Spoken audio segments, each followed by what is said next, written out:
Hi everybody, welcome to another Watercolor Wednesday video. And in this one I am repainting a sketch I did a few years ago. I did some fashion illustration themed type videos. They're kind of inspired by different fashion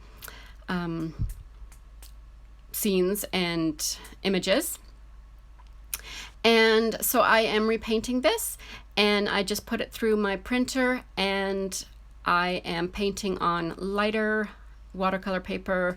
You all know how much I don't enjoy painting on anything less than 140 pounds, so I really need to get brave enough to paint on something, to put it through my printer, put heavier paper through my printer. So this is also a review of Prima Metallic Accent watercolors. So I'm going to be talking about those, and then I'll come back once this dries.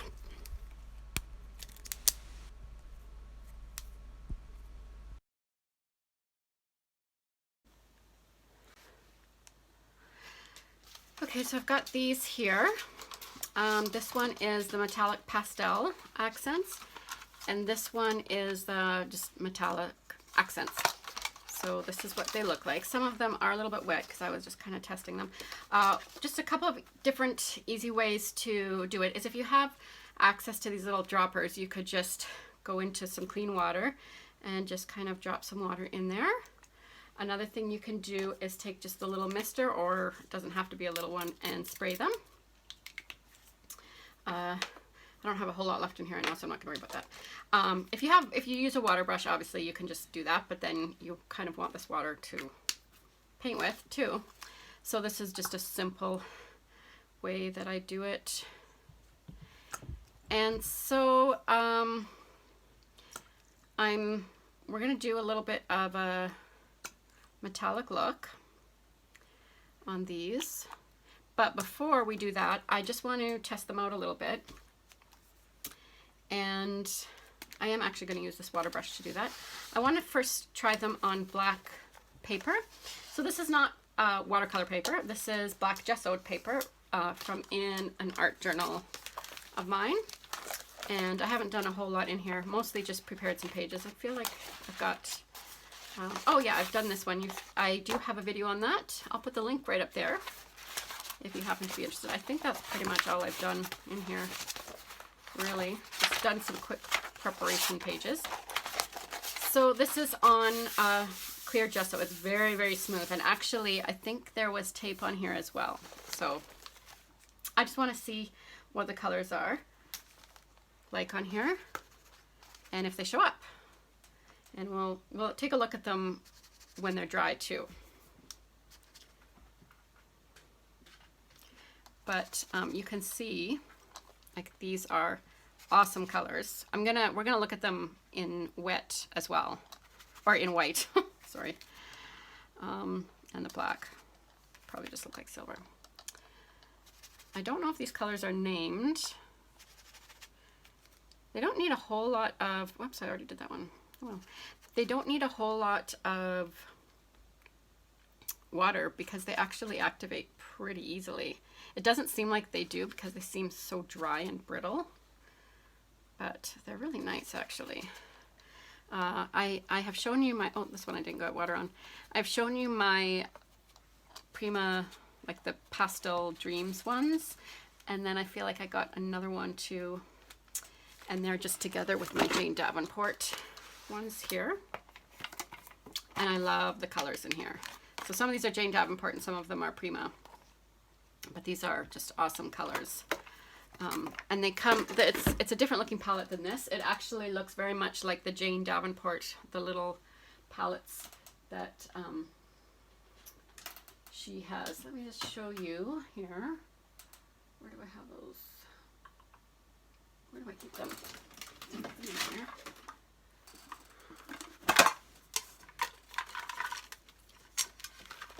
So this is the Prima, the Pastel Dreams one I have. And then I have this one, Complexions from Prima, which is awesome. And then the one I have from Jane Davenport are these ones. And they come in a very handy little tin. But yeah, this complexion one is awesome.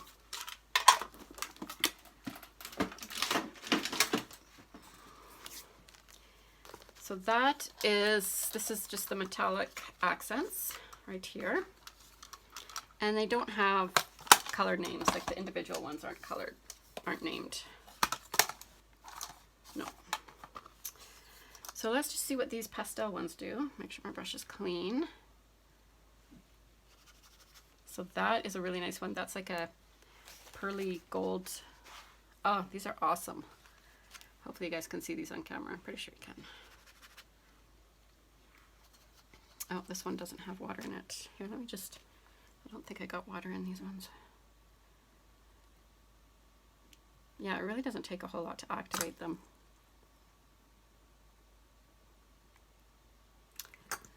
Okay. So that was this kind of minty green one. And then, or like icy blue actually. This one is like they're almost like interference. So this one has like a pink to it, which it does not look like that color at all. And there's kind of a blue on there. I'm just gonna, so you can see that better. So you can see that it kind of goes pink. And I think it shows up, these ones show up better, at least the top ones, would show up better on dark than white. Oh, look at that. Oh. So for those of you asking, you know, do you normally, if you're not familiar, do you normally need to gesso for watercolor? Is it okay to gesso for watercolor? Do you not want to gesso for watercolor? You can find a more detailed answer to this video here, all about gesso, or do I have to use gesso? That's what it's called. Do I have to use gesso? And the answer, but I will quickly answer here. But I would suggest if you have questions about gesso, definitely go check out that video, because I try to really go through it in detail and answer questions that I've had a lot. No, you would not typically want to gesso for watercolor at all, because you don't get a watercolor effect. However, in mixed media, there are times when you might want to put watercolor on top of a gesso page.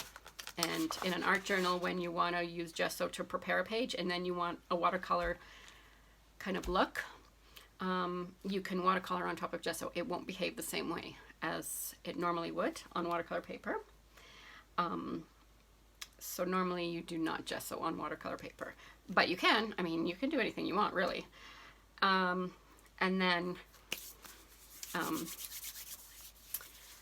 hopefully that just kind of answers some of your questions. So you can see, like, it's going to take a long time to, oh my goodness. So I'm just going to like try to get the different angles of those. Do you see this one? It's like blue and purple. Oh my goodness. Okay, until I had tried these on black, I did not know how amazing these were. These are the best. They are so amazing. I love them.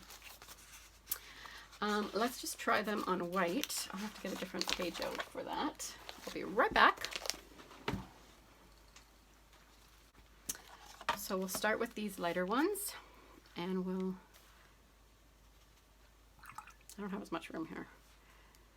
So some of these are not going to show up quite as much.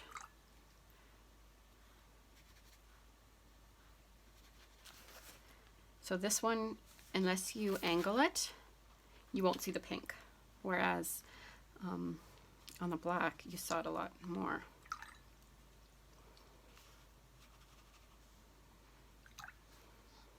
So this would be something to do over top of another color.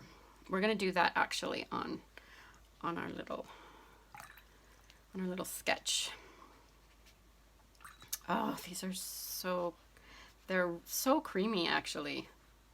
Like, they don't feel like it, like before they're wet, they kind of feel like, ooh, are these just like cheap metallic water paints? But these are actually really nice. So I got these on Amazon for, I think, $16 Canadian. They were not very expensive for me. If I was to buy these here, they would be a lot more. They would be priced a lot more expensive. And I'm sure, I don't want to let this page close. If if you are probably in an area where you can get them cheaper, even on Amazon cheaper. Usually States are just generally cheaper even when you go online. For me, $16 for this is actually quite cheap. I had someone, sometimes people comment on my videos about, you know, it's a lot cheaper to go and, you know, buy this or do this or whatever. And for them, oh, look at that one. That might be the case. But for me, oftentimes in a situation like that, it's not cheaper. That is amazing. I want to see what these look like combined. So let me know in the comments what you'd like to see, what colors you'd like to see. I'm going to do a dress in, I don't know. Let me see what you'd like to see with these, like some color combinations. Oh, look at that. That's like a gunmetal color. These are amazing. So this is going to soak in more because this is actual watercolor paper. But I'm hoping you can kind of see in there those top ones. They just look like puddles of water. And then when you look at them in a certain light, you can see that they are actually colored. Here, let's just do something really quick. I'm going to get up my Peerless watercolor palette and just put a light color down here. Let's do this purple here. So I'm going to do this one right here, this Wisteria Violet.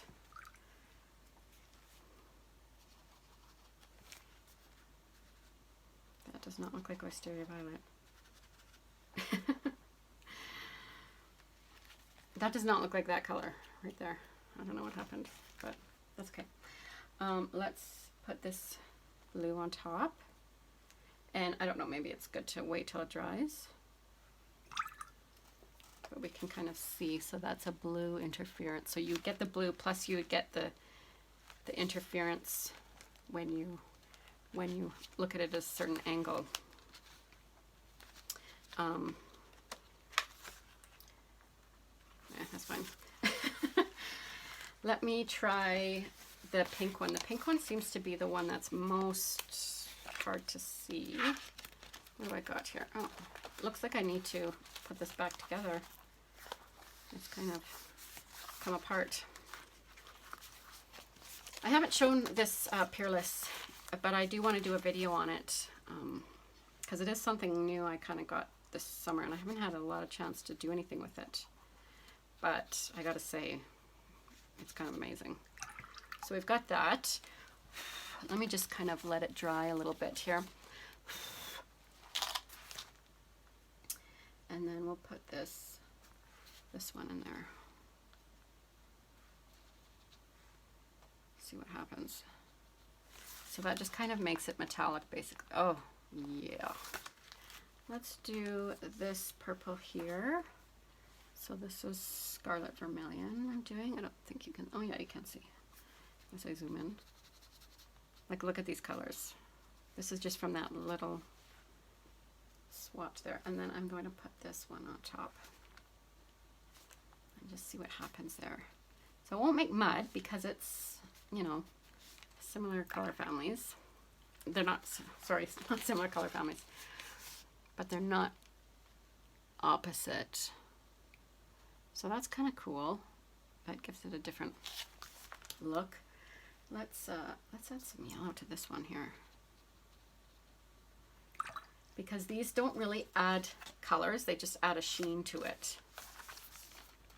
They do add, oh, look at that pink with the gold. Okay. I think I might have to do that on my girl. I think I'm gonna have to. I've just decided. And now this has dried for over 24 hours, and you want to make sure that it is completely dry. So don't get impatient with this because you don't want it to mix or start moving the skin tone underneath, especially if you do want it to be quite see-through. But even if you're not if that's not your plan, you don't want it to mix with the pink or with the whatever color, because it could end up mixing in a bad way depending on which colors you use. So I do want to go for a different look on this one as opposed to the sketch when I painted it a few years ago. So I'm going for a completely different color and a little bit of a different, and I really want to show you a little bit how I use the accents. So you saw when I was kind of swatching them out, I did the same thing here. I just put it on top of the pink. So the pink I'm using is called Lemonade by Prima, and it's in their Pastel Dreams watercolor palette. And just so you know, the skin tones that I used were Sand by Jane Davenport. Actually, Sand was the one that, yeah, so that was the first skin tone I did. Sorry, I'm getting it mixed up because the hair and the skin tones are quite similar. Sand, Coconut was the first layer of the hair from from Prima. That was their complexion watercolor palette. And then I also used the Sand and the Spice from Jane Davenport. And then in the really darker ones, I went back to the Complexion watercolor palette from Prima, and I used Unite and a little bit of the Bear. Not in too many places, really just in the very darkest parts of her skin there, where they would really be in shadow, and a little bit on her hat. So I printed this out very lightly because I wanted to kind of be in control of the outline, because lots of times with fashion themed ones, you have a little bit of an outline. Sometimes it's quite a thick outline, just depending on what your style is. And that's kind of what makes it look fashion illustration-y. But yeah, because I have a couple of different layers, like I have the rose layer, and then I have the metallic layer. The paper is just, it's fine because it's not a whole lot of water. I'm just using a little water for this. I don't want it to move around too much, but it's just already pilling up and I just hate it. So I'm going to have to try putting has anyone ever tried putting 140-pound watercolor paper through their laser printer? That is what I want to do, because I really don't want to paint on anything less than 140 pound. And now I'm just going in with my sketch pens, and I'm just kind of not doing a heavy one because I can always add more, and so I'm trying to just kind of skip along some of the outlines there, and rather than do a full outline. I can always do a fuller outline if I want, but I'm just starting out by skipping. And then I actually am using some metallic gel pens for her hair, and I'm going in with some pastels from Jane Davenport and adding those to her face, just a light shading. Like, I'm not getting too specific about details because her face is quite small, so you don't want to put a whole bunch of details. It'll just look weird. So I'm just adding a little bit of color into her face. And then I wanted to go in with my metallic gold paint pen from, I don't know if she calls it a paint pen, from Jane Davenport, and then I go in with the metallic gel pen, and I think I go in with the bronze. And so I'm adding this kind of as a lace overlay, or like maybe just like lace embedded into the fabric, which I'm envisioning is a little bit like tulle. But my daughter said after I finished filming this that it looked like veins. So I went in, and you'll see it after, with some sequins. Or not sequins, some sparkle. I was going to add sequins, but I just decided to go with like some kind of a little bit of chunky glitter, and it does look a lot better. You'll see it on the close-up at the end of this. And I'm just adding some jewelry and a big cocktail ring. And yeah, let me know what you think in the comments below.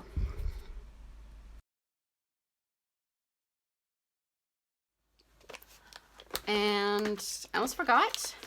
Here is, these are not quite dry, or are they?